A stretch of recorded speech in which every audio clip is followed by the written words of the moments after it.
Hello students, तो आज हम पढ़ेंगे यूटिलिटी।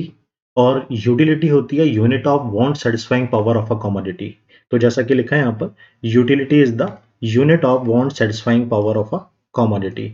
तो इसका मतलब किसी भी कमोडिटी, जैसे कि अगर मैंने कहा यहाँ पर एक कप चाय की बात करते हैं, तो एक कप चाय से कितना सेटिस्फेक्शन मिलता है। तो जैसे अगर आपको बहुत सेटिस्फेक्शन मिलता है तो मैं इसको 10 नंबर दे देता हूँ, अगर मुझे कम सेटिस्फेक्शन मिलता है तो मैं इसको 5 नंबर दे देता हूँ। ठीक है। तो इस तरह से हम कैलकुलेट कर लेते हैं कि भाई किसी भी यूनिट से या किसी भी कमोडिटी से मिलने वाला सेटिस्फेक्शन हमें कितना है, उसको हम यूटिलिटी में काउंट करते हैं। तो ये बेसिकली यूटिलिटी है, यूटिलिटी।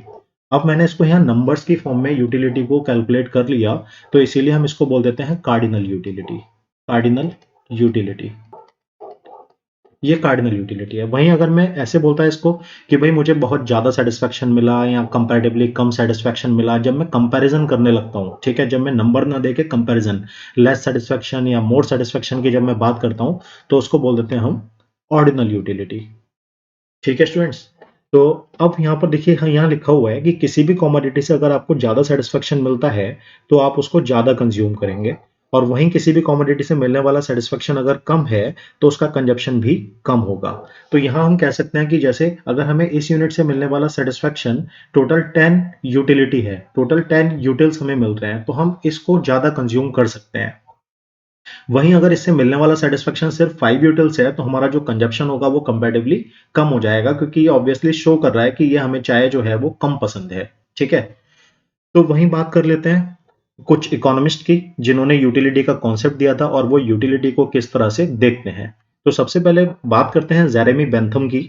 जेरेमी बेंथम कहते हैं कि बेसिकली यूटिलिटी जो है वो सेटिस्फेक्शन को मेजर करने का एक यूनिट है, सेटिस्फेक्शन को मेजर करने का एक यूनिट है। तो ये जेरेमी बेंथम कहते हैं।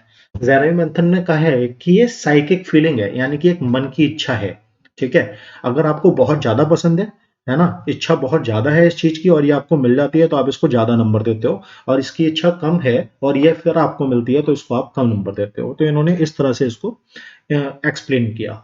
वहीं बात करेंगे अगर स्टेनली जेवंस की, तो ये कहते हैं कि भाई किसी भी कमोडिटी के लिए जो वैल्यू आप पे करने के लिए तैयार हो, ठीक है, जो भी वैल्यू आप पे करने के लिए तैयार हो, चाहे वो गुड्स की फॉर्म में हो सकती है या आजकल मनी की फॉर्म में हो सकती है, तो जो भी वैल्यू आप पे करने के लिए तैयार हो वो इससे मिलने वाला यूटिलिटी होती है, यूटिलिटी होती है। तो यहाँ पर इन्होंने वैल्यू को कहा कि जितनी भी वैल्यू आप किसी कमोडिटी के लिए पे करते हो वो उससे मिलने वाली यूटिलिटी है। ठीक है। यानी कि उतना यूटिलिटी आपको मिल रही है।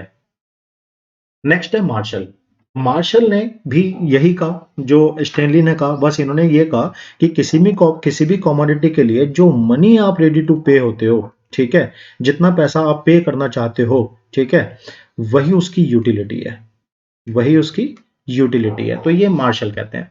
और ये सारे ही लोग, जो तीनों लोग हैं, ये बेसिकली कार्डिनल यूटिलिटी को सपोर्ट करते हैं। ये यूटिल्स को यहाँ कैलकुलेट करते हैं इन टर्म्स ऑफ नंबर। तो मुझे लगता है आपको यूटिलिटी का कॉन्सेप्ट समझ आ चुका होगा।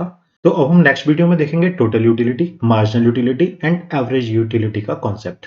अगर हमारा वीडियो पसंद आया तो हमारे चैनल द इकोनॉमिका को लाइक, शेयर एंड सब्सक्राइब करना ना भूलें, और फर्दर नोटिफिकेशन के लिए बेल आइकन को प्रेस करें। किसी भी क्वेरी के लिए कमेंट करें। Thanks for watching.